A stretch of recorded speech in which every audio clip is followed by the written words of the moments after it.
The book took 7 years to write and is designed to help families and healthcare workers to care for the older members of the community. It describes and discusses the Newcastle method, the retraining program developed over 25 years at the Royal Newcastle Hospital, which has received international acclaim. The book was launched at the William Lyne Hospital today by former Director of Nursing there, Lee Hughes. Miss Morse said the book had been written because the Newcastle method of retraining had never been completely documented. The major point is the fact that everyone deserves a chance to be retrained, and that because they're sicker than some others, they shouldn't be sent almost automatically to a nursing home. They should be given time to pull up from where they are so that they can be managed at home. The book doesn't deal very much with the domiciliary care service, but the program is not complete without the domiciliary care service, which helps them to stay at home after we've made the patient as independent as we can.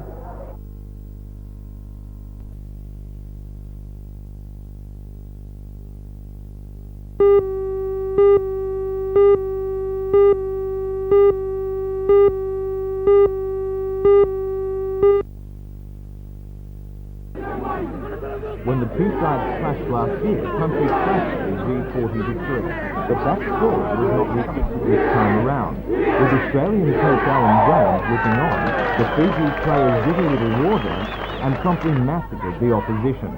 1 minute into the match, breakaway Kitione Ratudradra charged across the line. From there, things only got worse for country. Fiji ran harder and handled the ball better. In the 17th minute, they scored a second try, and the score was 16-3. Even when country made the break, they couldn't quite cross the line.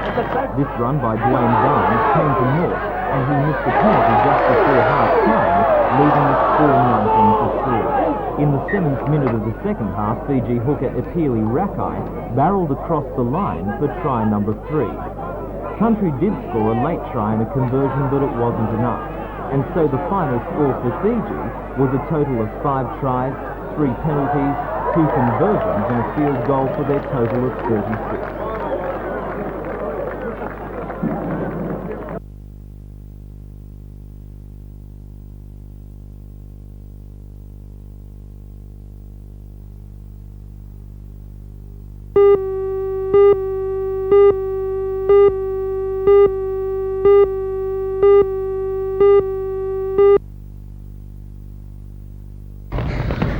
In ideal conditions, runners of all descriptions charged around the 9-kilometre course from the Salamander Bay Hotel through suburban core left to the Seabreeze Hotel in Nelson Bay.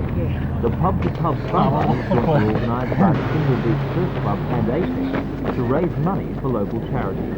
Just over 350 people competed, with another 200 taking part in the 3.5-kilometre mini-run for mums and their children. The entry was well down on last year's total of 900, but organisers believe this winter's unusually bad round of flu may have taken its toll. It did not affect the standard of competition, however, with Newcastle's David Lightfoot crossing the finishing line in 28 minutes and 6 seconds, only half a minute outside the course record. Second by a nose was Michael Beeston from Mark Stewart. The first woman home was Louise Neal from the Sunbelt in 34 minutes and 20 seconds.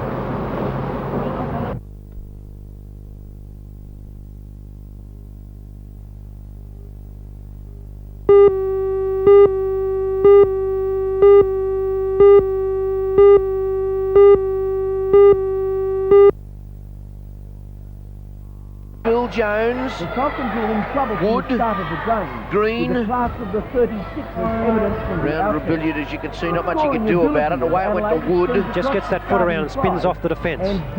Tries the shot, Pearce. Oh yes, we've knocked 3 for Falcons. I'm talking about shots in, make it 4. The home side First across the line wins. Pearce, Bork, Room, point. Notice how he took his look down to make sure he was outside the 3-point line. He's a magnificent 3-point shooter. Isn't he? What so's this man? That's a 3-point to Johnson, 29 to Johnson. 130. Back it goes to Green. Pops over to Piock. Beautiful pass there. Davis finds points. He had the defence had him covered there. He just sort of hung in the air. 139 to 111. Yes, finds point.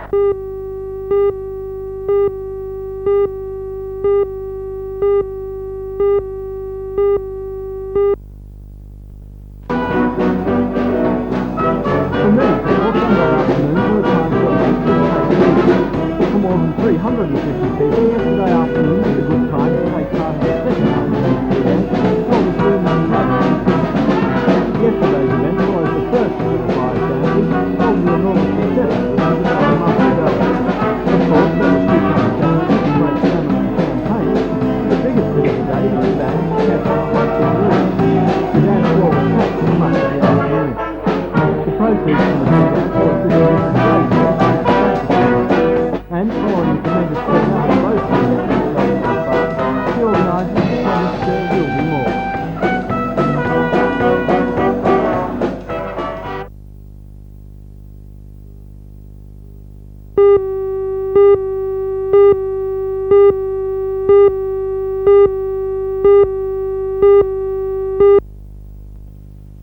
Also a very important recognition of their standing in the world 24-year-old of ballet, Elizabeth to Toohey have been recently selected returned to compete against Australia the from world's Moscow, best in where a she won a three-week special program, merit which will award be as the judged 5th by no less International than Ballet 30 international Competition. adjudicators. The competition Elizabeth is held began once her ballet every 4 training at years the tender and age brings of together 5 the top with the ballet Tessa Maunder dancers from School, around the and world. in 1978, Elizabeth aged danced in the 17, competition with her graduated to the fellow Australian Australian Ballets, Ballet who've been Company giving the pair principals, David plenty of support McAllister. and advice The while pair they were judged rigorously prepare separately, for it, with as David well as picking up a continue their bronze work medal with the and company. Elizabeth According scoring to the special Elizabeth's award. parents, who still live in Since Newcastle, returning in the early latest July, achievement is Elizabeth just has reward been for in her Melbourne with the dedication over the Australian years, Ballet, and rehearsing something for the that forthcoming everyone in season. the Hunter can feel Both Elizabeth very and proud David of. took time out from rehearsals this weekend For Elizabeth to be and in David, their Newcastle for a inclusion in the 5th testimonial Moscow show International honouring Medals Elizabeth. Competition. The show was presented at the Newcastle Workers Club last night by the Tessa Maunder School, where Elizabeth started ballet at the tender age of 5.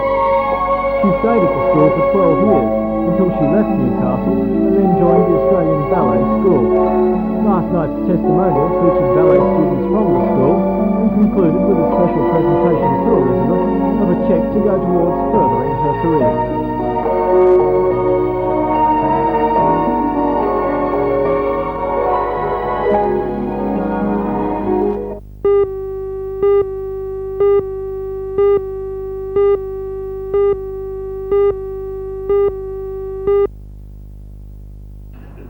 Welfare and Employment Group, representatives from Trades Hall, the Chamber of Commerce, Local Government and Art and Recreation Group were brought together at the City Hall.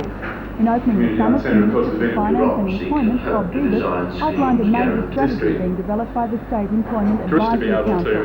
He said details would not be released until after the budget, but he would be looking towards the Hunter for input.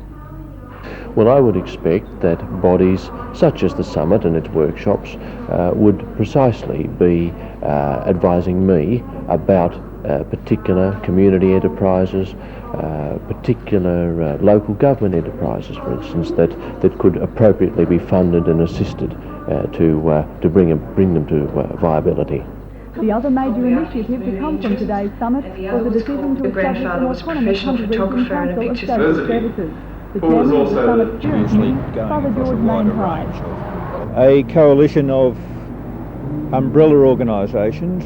I'd see it as representing not only the traditional social services area in the welfare delivery, but in social development of the region as well.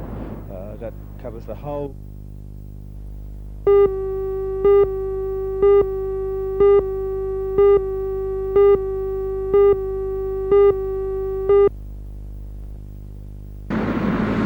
The rescue helicopter landed at Strait Park beside the hospital shortly after 10 o'clock last night. It had been called into a head-on smash between a car and a cattle truck near Mount Thorley on the Putty Road, in which a 22-year-old woman suffered serious head and chest injuries. An ambulance rescue unit was quickly at the accident scene and freed the woman who was trapped in the car. The injured woman was taken to Singleton Hospital by road ambulance, from where she was transferred to Newcastle by the helicopter. Her condition was listed as serious in this state.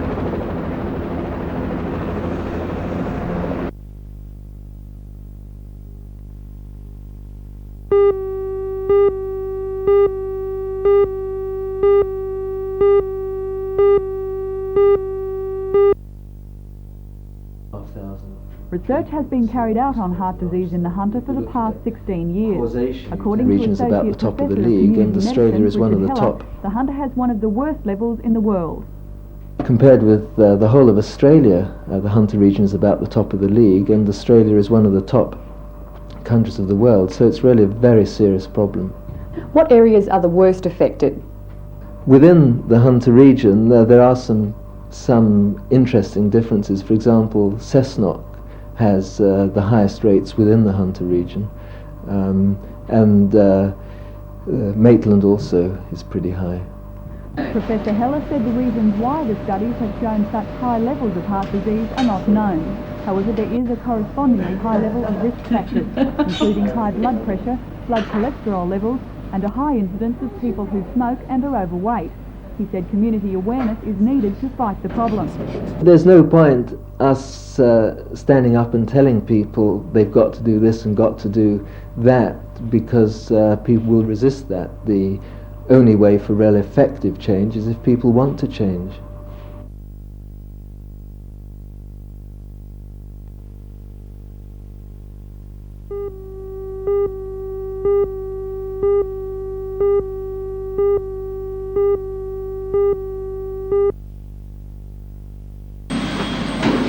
The jet was burning fiercely when firemen arrived, and there were 2 minor explosions attributed to small containers of fuel. A nearby dam provided a convenient water supply, and a pump got to work drilling a path for firemen to get the 2 dwellings. However, the owner of the property, who lives some distance away, telephoned the Maitland police afterwards to say that the 2 men were away for the day and that their personal belongings had been safely piled outside. Early indications were that the police do not plan to take any action over the incident. The only casualty of the episode was a cat, whose body was found among the ashes.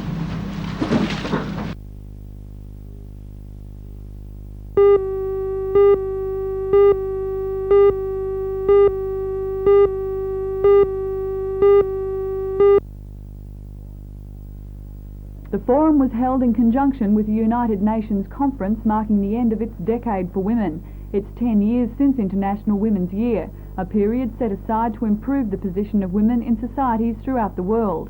Newcastle's forum delegate Mary Calcott from the Working Women's Centre says she believes Hunter women will benefit from her experiences in Nairobi. Well, I think they can get in touch with the rest of the world. I don't know that we can pass on any of the atmosphere of Africa, which was so very important to the forum. What were the main issues that were dealt with? Every issue was dealt with. I think the all-pervading one was the need for peace and what could be done to improve women's lives if we didn't spend so much money on unnecessary defence. That came up in nearly every workshop. But is it just so much lip service, or is something more concrete achieved? No, I think quite a few things will result from the conference. I think there are permanent ties that have been made between groups.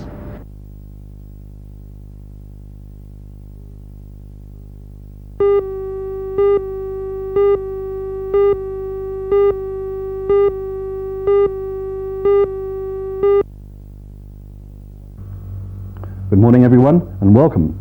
A couple of months ago I suggested that we would see the introduction of some new type treasury bonds by the Commonwealth Government, and details have just been announced. These indexed bonds, as they're called, I think a better name would be inflation fighters, can be purchased in 2 ways. You can buy capital indexed bonds or you can buy income indexed bonds. Now in the case of the capital bonds, what you do is that you anticipate your future needs, e.g. after your retirement or coming up for retirement, so that your tax bill at the moment will be lower, but your capital gain after retirement will be higher. Now if you want money to live on in the sense of everyday living, well then of course you'll probably go for the income bonds or perhaps a little of both. Now these bonds can be purchased with as little as $1,000 with a maximum of $100,000 for each maturity.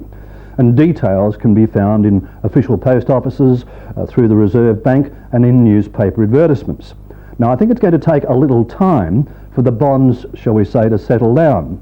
But for anyone, as I mentioned, who's coming up for retirement, or perhaps for someone who's planning for the future needs of, say, children with regard to education, and they want to put money aside, this would be a good way to begin. Now I'm the first to admit that not everyone has $1,000 to spare, certainly to begin with. But by the same token, I'd go and obtain that prospectus, and this is what they look like, and I'd go and seek some information, and don't forget that the choice is entirely up to you. One other point about these bonds is that the interest is payable every quarter, and with the old bonds, the old Treasury bonds and the ordinary savings bonds, interest is only payable every 6 months, so that's certainly a big improvement. Now, I'm not suggesting for one moment you should ignore the old Aussie bonds or the old Treasury bonds, but what I am suggesting is take a long, hard look at the index bonds and see how they appeal. And don't forget to anticipate your taxation needs, and that includes investing on behalf of children. I'll see you next Monday.